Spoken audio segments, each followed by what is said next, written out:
last Sunday, that is 21st of May, we had to cut short our discourse because of power failure after half an hour. We continue the subject this Sunday, today evening. The 7th chapter, the glory of God as manifested in the universe. That's the theme in the few verses here. 8, 9, 10, all these verses belong to this category. We were studying these verses. In the 8th verse, there is this beautiful idea. We studied it already. Rasohamapsa kaunteya. God is not only transcendent, but also immanent. He is present in everything in nature. I discussed this subject earlier. So these few verses, and again in the 10th chapter, Krishna will be giving this idea. Everything is divine. Every particle of dust carries within it the spark of divinity. Only the dust doesn't know it. It will not know till it evolves into this human system. Then this human being can realize this truth. That's the Vedantic way of putting it. And so, rasohamapsu kauteya, and the rasa in water, the taste that is in water. Similarly, prabhasmi shashasutiyoho, in sun and moon, I am that brilliance, that light that shines. Pranos sarva vedeshu, I am Om in all the Vedas, Pranava, Omkara, and Shabda He, and sound in Akasha, in space, and Paurusham Nrunu, among all human beings, and that this spirit of strength, manliness, whether man or woman, wherever there is strength and courage, they call it Paurusham. The word Purusha is not exactly masculine in that sense. It is that capacity to face up to challenges, not afraid, not running away. That's called Paurusham Nrunu. In fact, it is one of the greatest qualities of Greco-Roman culture and of modern Western culture. It was a quality of our culture over 1,000 years ago, for nearly the first 3,000 years. All difficulties we will overcome. We have two great mythical figures which represent the spirit. One is our own famous Rishi who brought Ganges from the heaven to the earth. That is a wonderful power. The second is the great mythical hero of Greece who brought fire from the heaven to the earth to help people. That is a wonderful achievement. Promethean spark, they call it, Prometheus. It's a wonderful quality. So in a human being, when you find that quality, tremendous difficulties you face, you overcome, and until you get your work is done, you continue to struggle. That's called Paurusham. This is a great aspect of culture. We have achieved great things only because of that. So Krishna says, wherever there is Paurusham in human beings, I am there. I am present there. Paurusham Nrunu, he says, Nrishu. Then, Punyogantha Pratibhyancha, I am the holy and pure smell, which is based on the earth, in earth. So also, Tejasya Asmi Vibhavasau. In fire, there is that brilliance and that Tejas. Jivanam Sarvabhuteshu. In all living beings, that principle of intelligence, principle of life is myself. And Tapasyasmi Tapasvishu. Those who perform austerities and the spirit of austerity, inspiring them the capacity to say no to the physical system. Physical system demands from you. You say no to it. That's called tapas in this context. That shows you are free. You are not mere matter. Matter is your servant, not you the servant of matter. Therefore he says, and that tapas in all people who perform tapas. Then in number 10 sloka, he says, Bijam mam savabhutanam vidhi partha sanatanam, and eternal seed in all the beings of the world. The seed from which a plant comes, a seed from which the whole universe has come, and that seed, Bijam mam savabhutanam vidhi partha sanatanam, eternal seed, ever there. New plants come, new universes come, and they die away. Again universes come. That eternal seed is eternal Brahman, ever pure, ever free, ever existing, immortal. That's the nature of that ultimate reality. Then, buddhir buddhimatamasmi, and the buddhi among those who have buddhi. Suppose a man has special intelligence. That buddhi comes from the divine. Buddhir buddhimatamasmi, tejas tejasvinamaham. Those who are powerful, full of energy, which can make the world move by their own strength. That tejas is my own presence there. Tejo tejasvinamaham. We have seen people who can move the world by their great life and work. Shankaracharya, in 32 years, he just transformed this country's intellectual and spiritual life. That tejas, and that tejas present in him. Later on, the 10th chapter, he will say, wherever you find extraordinary energy, uplifting humanity, know my presence is there. In any department of life, not only religion, but science, politics, everywhere, wherever you find that extraordinary energy manifesting and uplifting humanity, I am there, he will say later on. So that a divinizing of the world takes place through this attitude. God is not just far away, he is here itself, the tiny little baby, that spark of the life that is there, the divine presence is there. Then, balam balabatamasmi, I am the strength in those who have strength. But with this qualification, kama raga vivarjitam, free from sensory craving and attachment. That strength that makes for good to the people, that makes people elevated, and that strength in all people. Balam balavatāmasmi, kama raga vivarjitam. Then next statement is also very remarkable. Dharma viruddho bhuteshu kamosmi bharatarshabha.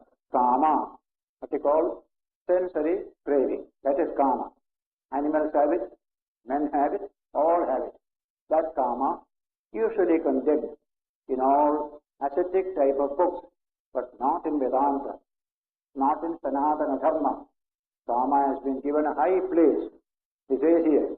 And in this case, Krishna says, I am that kama in all beings, which is unopposed to dharma. Dharma aviruddho bhuteshu kamosmi. A kama which doesn't destroy other people's welfare. That kama am I. Kamosmi bharatarshabha. Therefore, kama has been given very high status. But that must be a disciplined kama of this type. Doesn't destroy other people's enjoyment of the good things of the world. That kama is myself. Dharma aviruddho, unopposed to dharma. That kind of kama. Then, ye chaiva sattvika bhava, rajasa tamasāścaye, matta evedi tān vidhi, natvaham teshu te mayi. This is a very remarkable verse where Krishna says, whatever states pertaining to sattva, rajas and tamas, sattvika bhava, rajasa tamasāścaye, matta evedi tān vidhi. Every one of them has come from me only. Even the tamasic state comes from me only. That one from which the many have come. And therefore, even tamas has come from the divine itself. Sattva, rajas, tamas.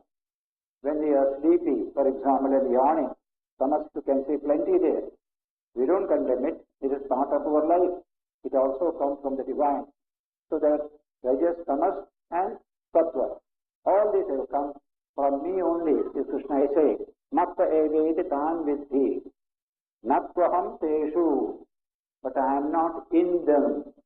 I am not imprisoned in them, though they have come from me.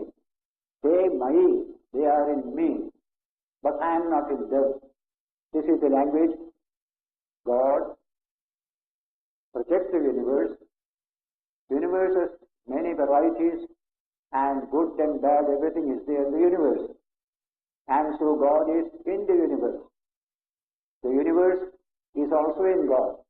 But God is not in the universe caught up there. He is our priest. He is our priest. He cannot be caught up in anything. Just like space cannot be caught up in a pot or in a building. It comes out of all this. He is our priest. Similarly, He is the divine. Natvaham teshu, te mayi, he says. But they are in me. The next sloka begins the dealing with subject of Maya. That these three gunas constitute Maya, which is the cause of the manifestation of the one as the many. Tribhat guna mayaye bhavayehi. Tebhis sarvamidam jagat. Mohitam nabhijanadi. Mam ebhyat param avyayam. This whole universe is constituted of the three gunas. Tribhat guna mayayehi. Sattva, Rajas and Tamas. Sarvamidam jagat. He says, Mohitam nabhijanati.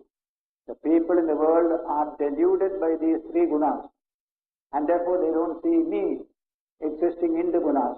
As the very soul of all this, they are carried away by the gunas. They are not able to see me who is within the gunas, which is ever free there. Mohitam, because they are deluded. Na abhijanati. Mam epya param. I am superior to all this, above all this, and avyayam, imperishable, is my nature. That one infinite reality has become this universe. How? Through these three gunas. Some of these statements in Sankhya philosophy, some of them look so like what modern cosmology is telling us today, that when these three gunas are in a uniform state, absolutely undisturbed, that is a stage where the world doesn't exist separately. Then these three gunas, a little disturbance takes place in this. It becomes diverse. From that time, manifestation begins. Then permutation, combination of the three gunas, the whole universe comes out of that.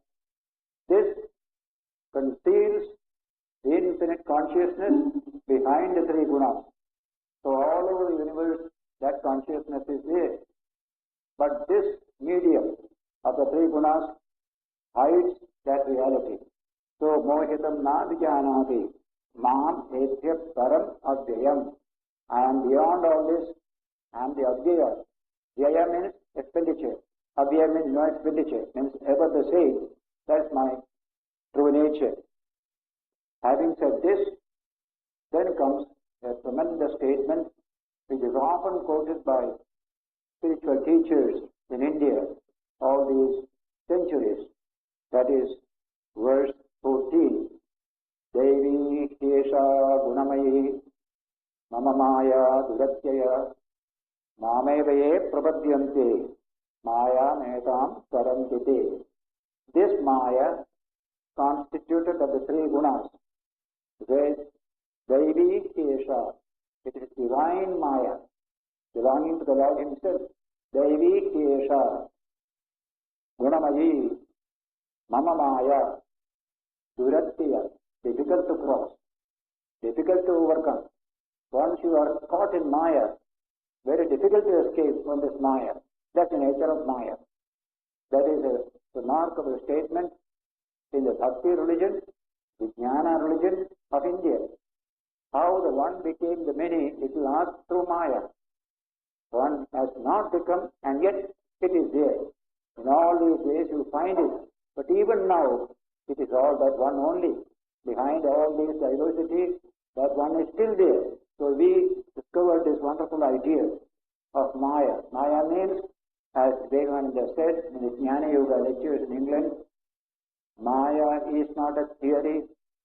Maya is a simple statement of fact. What we are, what we see around us. We feel we are free, but we cannot express that freedom. This Maya comes in between. Everywhere you will see Maya working. The whole manifested universe is in Maya. Therefore, this is the divine Shakti. They call it Shakti of Brahman. Brahman and Shakti. And this Maya has two dimensions. In Ramakrishna's teachings, this has been so beautifully explained with great help to our practical life.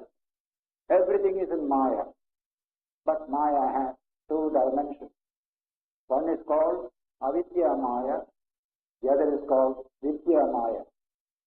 Ignorance, Maya. Knowledge, Maya. The first Maya drags us down towards the sensory level and even further down. That's called Avidya Maya. All the evils you find in society, all crime, all corruption, they all come from the predominance of Avidya Maya. As soon as Vidya Maya steps in, you become pure, you become moral, you become ethical, you become concerned with others. High character comes. That's called Vidya Maya. So that both are within Maya.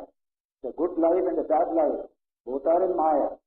But it is man's responsibility to cultivate Vidya Maya within himself in place of Avidya Maya. You have the freedom. Animals have no freedom. Every man has that freedom. If you don't exercise that freedom to change Avidya Maya to Vidya Maya, your life will be a failure. You become caught up in this net of Maya. He says here, the very divine, Daivi Shesha Gunamayi, is the divine Shakti. Mama Maya, my Maya, Suratyaya, difficult to cross, difficult to overcome, but you can overcome. How? Mahamevaye Prabhadyante, Maya Metam Tarantite. Those who take refuge in me only, who is the power behind the Maya, whose Maya is this? Such people are able to overcome this tyranny of Maya. Take refuge in the Lord, whose Maya the world is. Then you can become free. So Maya and what lies above Maya, the Mayavi. Ramakrishna says very beautifully, when you see a magic, we had magic here several times, when you see a magic, you are fascinated. You think it is all real, absolutely real, and you are deluded by the Maya. But look at the magician, watch him, then you will find this Maya is all Maya only, it's all magic, not real. So when you concentrate on the magic, you are caught. When you concentrate on the magician, you are never caught at all. That's how Mamevaye Prapadyante, Maya Metam Tarantite. This Maya you are able to cross over by the thought to that to whom belongs Maya. That is my Sat Krishna is saying there. In all our Puranas you will find this wonderful idea of Maya, from which people are deluded, and some people get rid of this Maya through bhakti, through jnana, through developing this spiritual awareness of the divine. So, this is a truth about man. Why I did this evil? Why I do that good? Maya is working in me. One to pull me down, one to push me up. Both are Maya here. When you go and kill somebody, that is Maya. When you go and save somebody, that's also Maya. But that is a divine Maya, what we call Vidya Maya, knowledge Maya. The other is Avidya Maya. That pulls you down. So in this way, man's choice is there to make his heart the playground of either Avidya Maya or Vidya Maya. Let everybody realize this truth.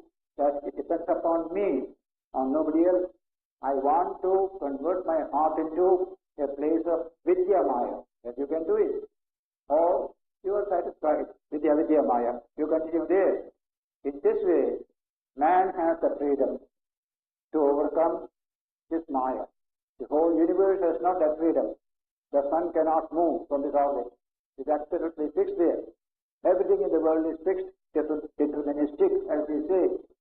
But in man alone is that freedom to escape from Maya, to realize what is beyond Maya. That freedom, when you start exercising, you see a new aspect of Maya, uplifting aspect of Maya, more luminous, more of the sattvic element. Tamas pulls you down. Rajas also keeps you more or less down. But when sattva comes to dominance, you are able to see clearly, you slowly become free. Sattva also is Maya, but it is a Maya which helps you to get rid of Maya. Ramakrishna tells, when a thorn enters your foot, you take another thorn, remove it, and throw both the thorns away. So if the Maya has got you, then what do? You take one aspect of the Maya, Sattva, and remove this evil, and throw Sattva also away. Sattva also must be given up. It is relativity. It is not the highest. That's why beyond the guna is the divine. Sattva is only the highest part of this Maya reality. So there are many stories told in our Puranas about this Sattva, how it can help us to overcome this Maya by cultivating the Sattva in our mind. And Rajas keeps you intensely active and try to the world. Tamas makes you even wicked and evil as well. So wherever the dominance of Tamas, you will find such a low level of life. Then comes Rajas, activity, energy, but very often selfish, self-centered, etc. Then a little Sattva enters, high character, concern for others. Energy is still there, but purified energy. Energy which is working for the good of all. That's called sattvic energy. In this way, we can manipulate the energies of Maya within ourselves. When we do so, we start evolving. At one time, we get the capacity to go beyond all Maya and realize that divine which is behind all this Maya. That is freedom. Absolute freedom for man. But Maya is difficult to cross, as he said. Gunamayi mama Maya duratyaya. Difficult to cross. There are so many stories told about this Maya and its power to delude man. And some of them are so fascinating from this point of view. Ramakrishna tells the story. Narada, the great sage, ever free, ever pure, almost like a messenger of God. That was Narada. But Narada told Krishna one day, I want to see what is your Maya. I want to experience it a little. Krishna he asked Krishna. Krishna said, don't try it. It's very dangerous. Once you try to experience, you will be caught in it. It's a very difficult thing. Try it with the language here. Mama Maya Duratyaya. But Narada was really very anxious. They were both walking in the field. At that time, when he pressed Krishna for this experience, Krishna said, okay, you can have a little experience of Maya, he said. Then Krishna said, Narada, I am very thirsty. I want a glass of water. Go to neighboring village and get a glass of water. Narada goes to the village, goes to a particular house. The young daughter of that family brings a glass of water to Narada. Narada looks at her, suddenly became fascinated by her. Then he speaks to the father. Can I marry this girl? Of course, we shall arrange a marriage for you. And so Narada marries that girl. Sets up a family. Children are born. After some time, a flood came. One by one, children were carried away, house was carried away, and the last one, his wife, with great difficulty was holding, she was also carried away. Narada was in great distress, with great sorrow. Just then, somebody tapped on his back. Narada, where is my water? What? Water? Half an hour I am waiting, Krishna said. Half an hour. A whole life has passed here. Narada, I am enough. No more I want to see your Maya. I let you do. Now if Narada can come into such a difficulty, how true is the statement, Duratyaya, don't invite Maya. Try to overcome it, try to go beyond it. That is real heroic endeavor. But that is so far as Narada is concerned. But the Lord himself came into trouble. That is another story of Sri Ramakrishna. When Vishnu incarnated as the bow to lift the earth, he finished his work, earth was lifted, but he continued to be in the bow's body. He found it very pleasant. He had a bow wife, he had children, and very fine, so he remained in that bow's body. Then the God became frightened. What has happened to Vishnu? He is no more in Vaikuntha. So they sent Shiva, please remove this delusion from him, let him give up his body and come. So Shiva told him, Vishnu, your work is over. Throw this body away and come. No, I am quite okay. And with a grunt, he went away that side. I am very happy here. What is matter? Absolutely pleasant. There is no problem. Then Shiva said, quite serious matter. He took on the body of a pig or a boar, and he is attached to it, and very pleasant. So how can you do? This story, when I read, I went to Darjeeling later on. I saw and birds and other animals keeping a sort of a shop there. I found a huge pig there, lying very happily, snoring. Children are drinking, 7 or 8 children drinking the milk of the mother, and she was very happy and very blissful. That I could see.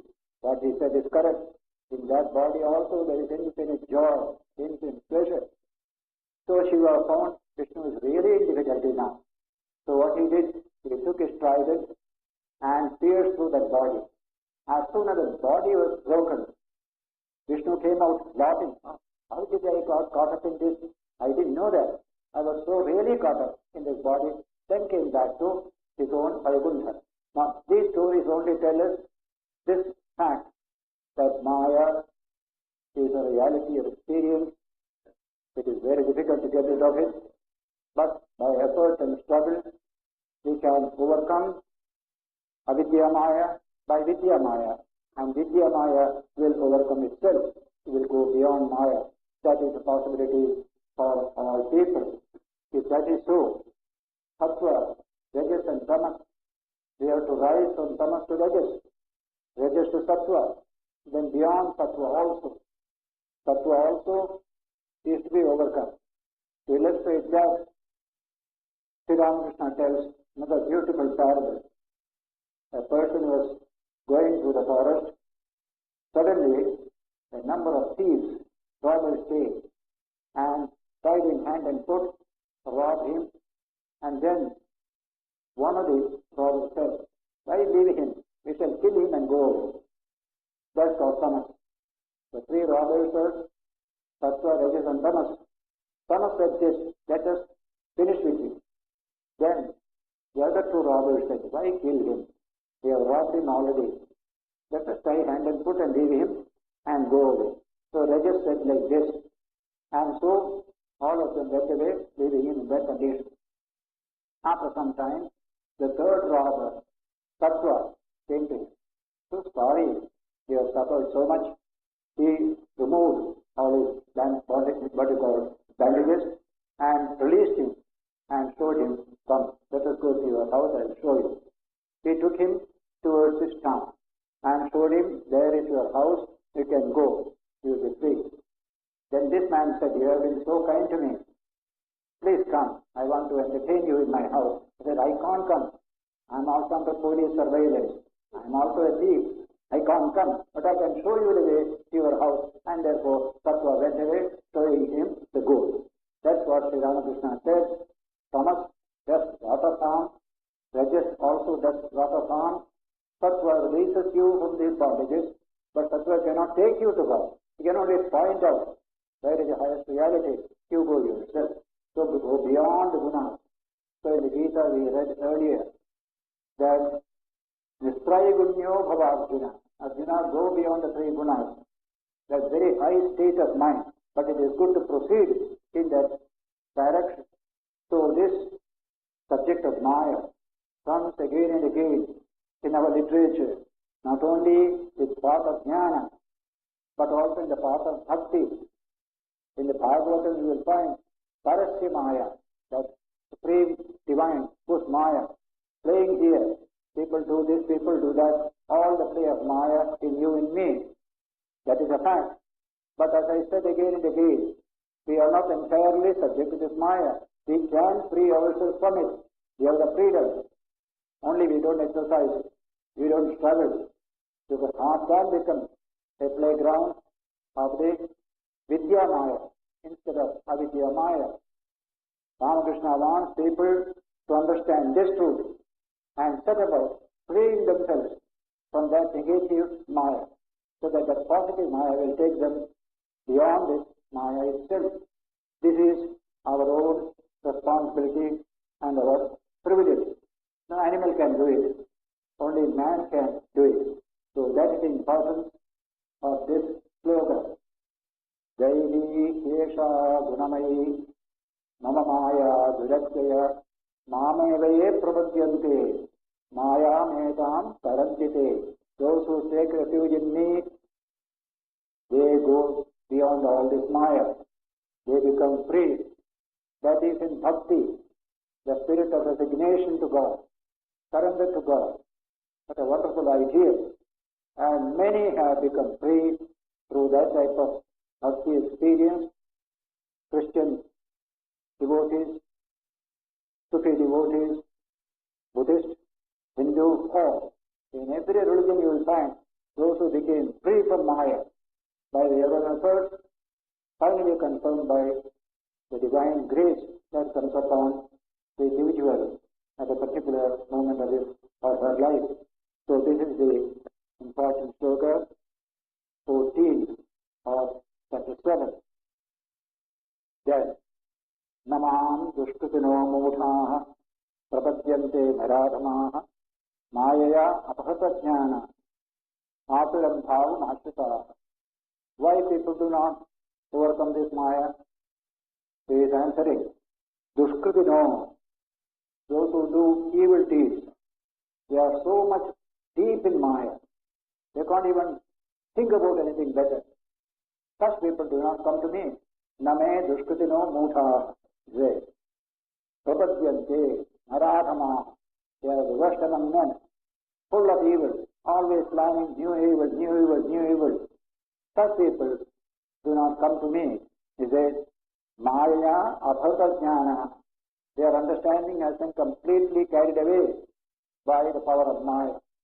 Maya abhata jnana. Then asuram bhavam asura. They have developed asura qualities of wickedness, evil. All these are called asura qualities.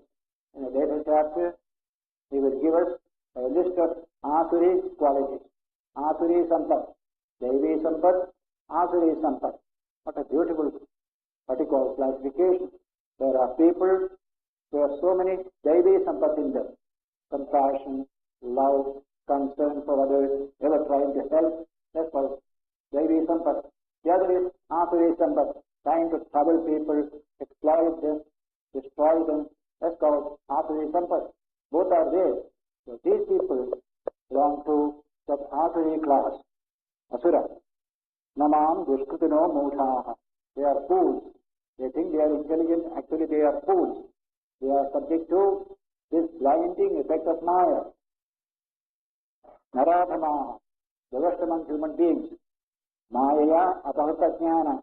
All their jnana is carried away by the power of Maya. Asuram bhavam ashrita. Developing asura nature in themselves.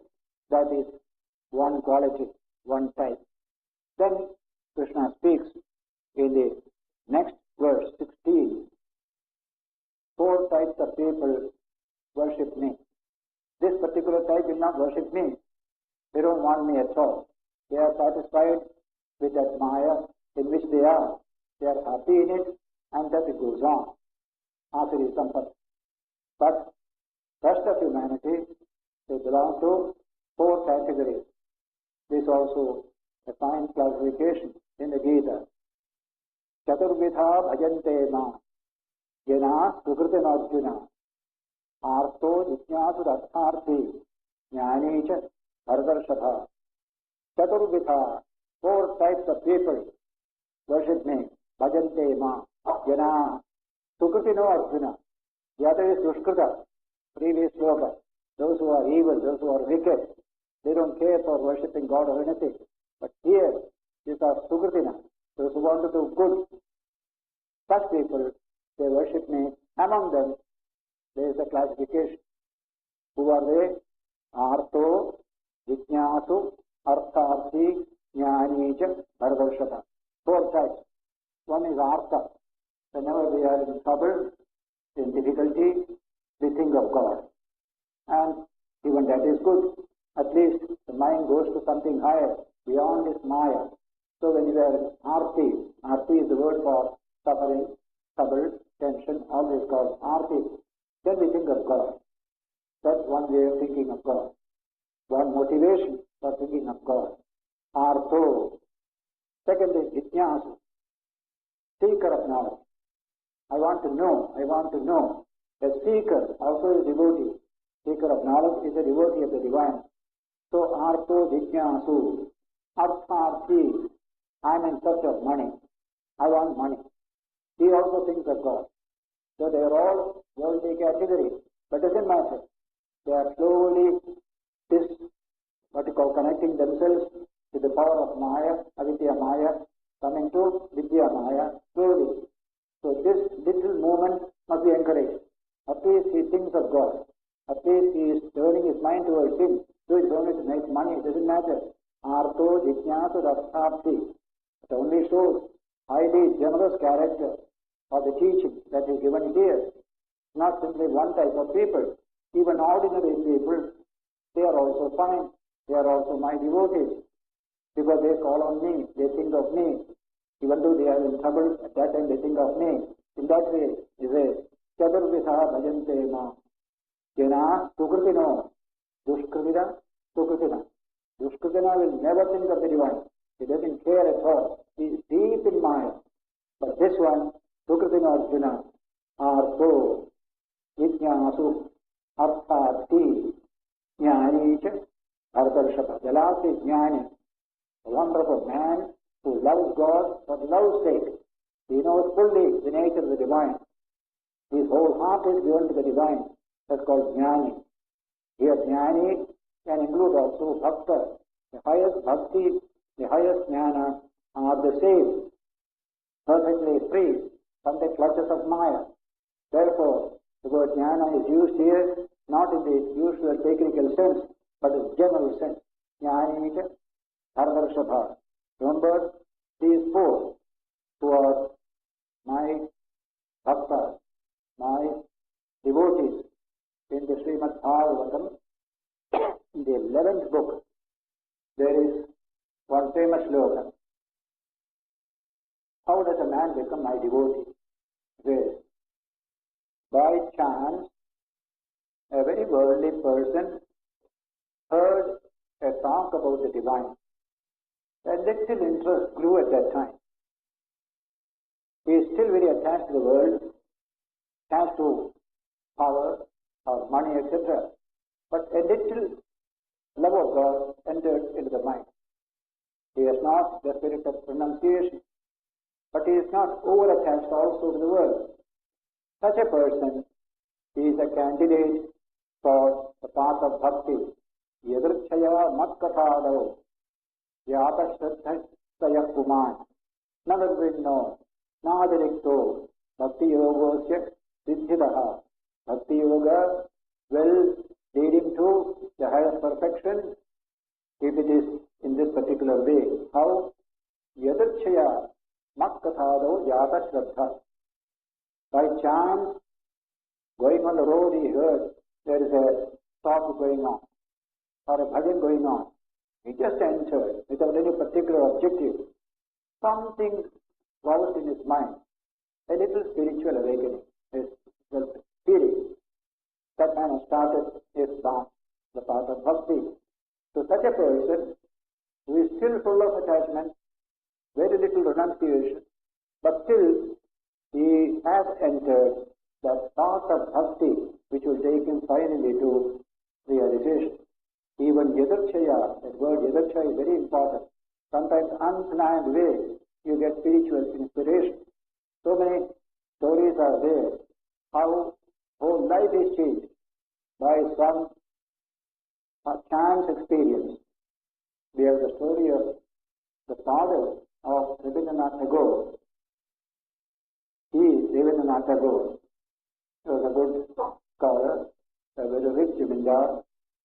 He was sitting, he is telling in his autobiography, he was sitting in, I think, Darjeeling in Australia, and there enjoying evening quiet.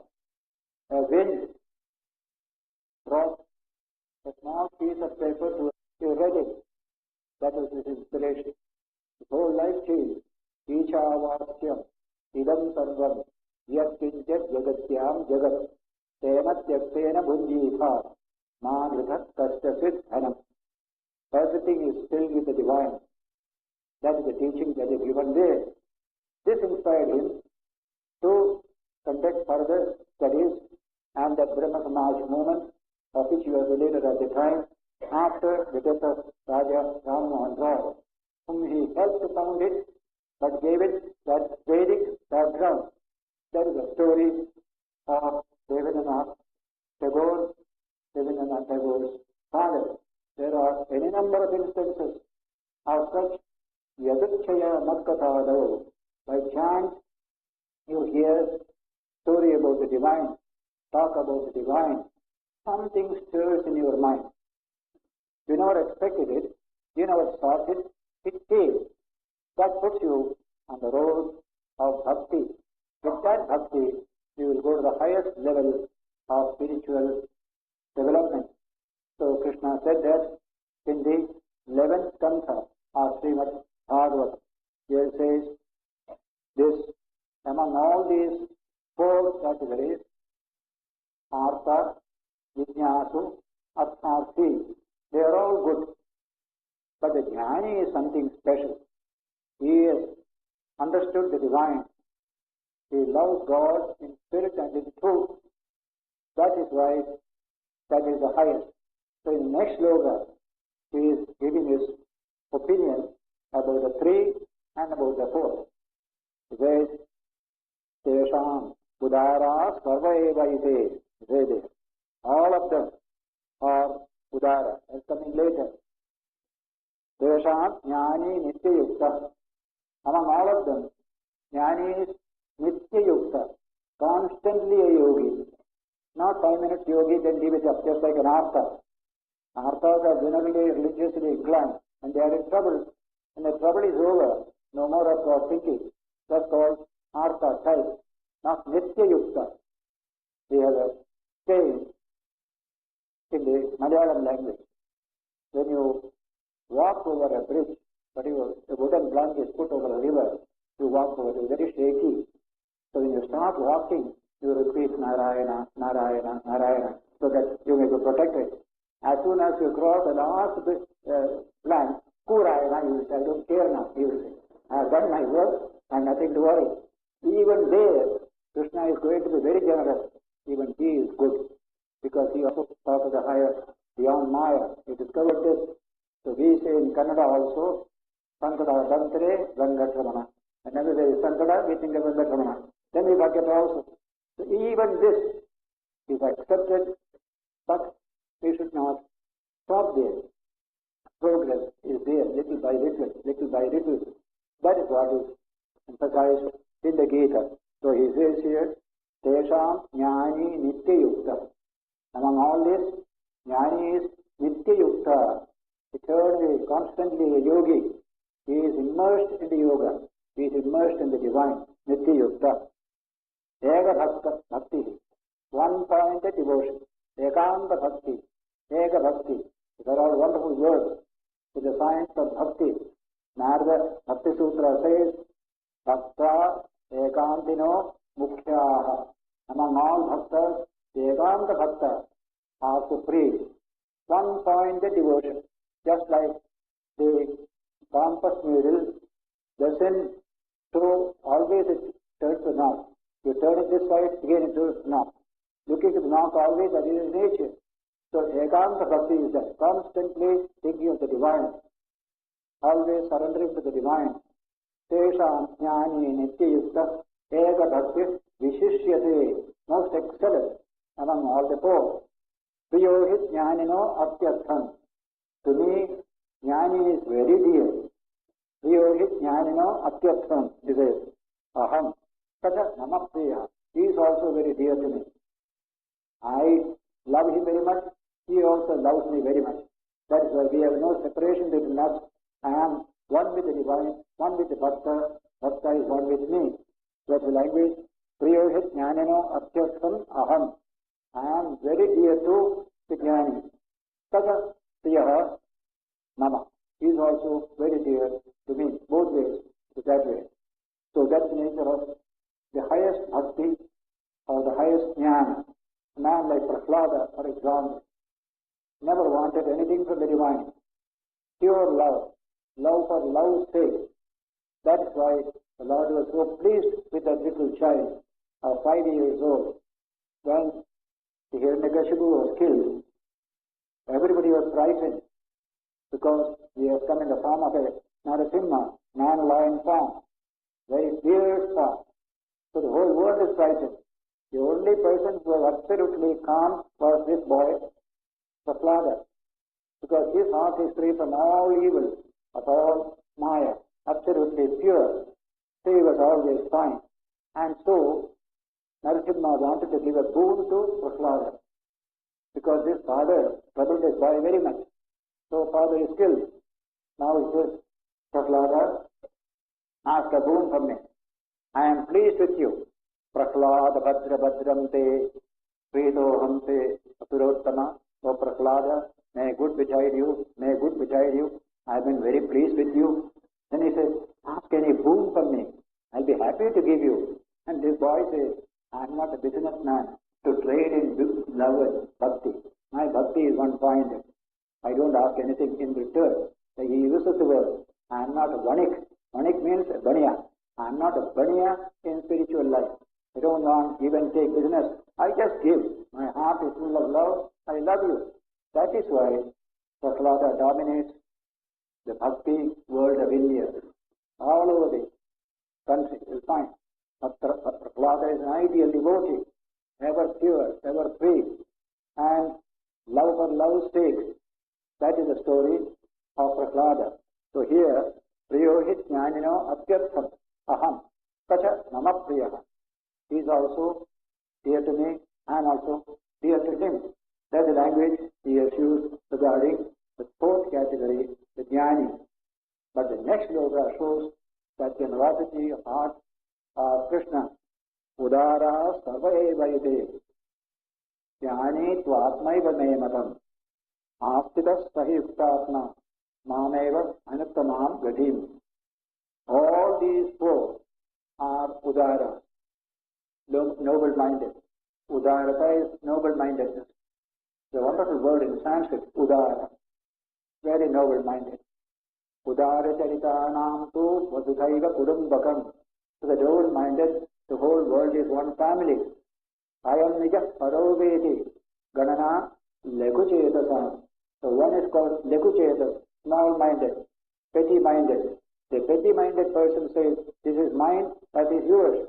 Whereas the Udara-minded person says, the whole world is mine. I belong to the world, it is one family. The famous slogan in Sanskrit, Ayam Nija Paroveti Ganana Laguchetasam Udara Charitanam tu Vasudhaiva Kudumbakam. The whole Vasudha, the earth, is a Kudumba, is a family. This is an ancient idea, repeated again and again in our literature, from the Vedas up to our Sri Ramakrishna's time. Vasudhaiva Kudumbakam.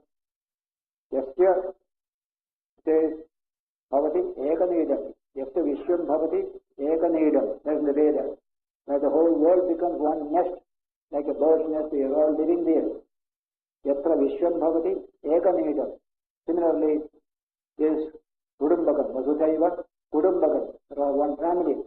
That more stand at mind and heart, then this pettiness will go. The foreigner, this is nature, this is this, this is that, barbarian, etc., etc. That is one of the strands of thought coming from very ancient times up to our own time in Sri Ramakrishna. Here Krishna says, all these four devotees are noble-minded, Udara. So the first one is selfish. He wants God only to get something for him. He uses God. He doesn't know how to love him.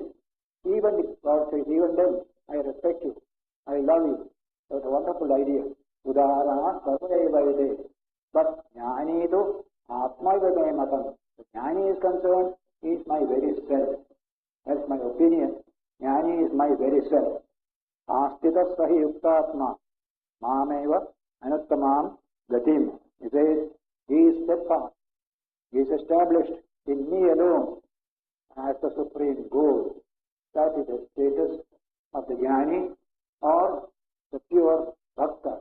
And repeat once again what Ramakrishna said, pure bhakti, pure jnana are one and the same. All differences vanish there. The Lord alone is. That's the nature of highest jnana and bhakti. So this is the wonderful idea. The next sloka gives you a wonderful thought. How do you get this high state? You have to work for it in many lives. Struggle, struggle, struggle. Eventually you will get that state. It doesn't come straight away. There's no magic to get that state. So I just read the next sloka, which introduces us to this idea. Build up spiritual life little by little. What a beautiful thing it is. From boyhood or girlhood at the age of 10 and 12, you try to become spiritual little by little, little by little. Like those insects, those particular beings in the sea, building up a whole island, coral islands. From the bottom of the sea up to the top, these coral creatures, they build up that island, and finally it becomes like a small island there. Similarly, we have to build it up. That is shloka, that is 18, which we shall just recite and translate and deal with it next Sunday when we meet here. Bahunam janmanam ante jnanavan mam prapadyate vasudeva sarvamiti samahatma suturlabha. After repeated birth, struggling to perfect oneself, in the final life, man realizes the supreme truth. Everything is Vasudeva. God is there, everything. Vasudeva Sarvamiti. But such a devotee is very rare. So that is the language here.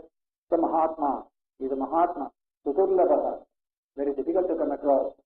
Very high state of perfection. But everywhere there has been somebody or the other who achieved this perfection. Just like many try to climb Mount Everest, only a few have succeeded so far. Similarly, the Mount Everest of experience, seeing the Lord in everything, inside, outside. So that is a sloka we shall take up next Sunday when we meet here. We shall spend a minute in silence first.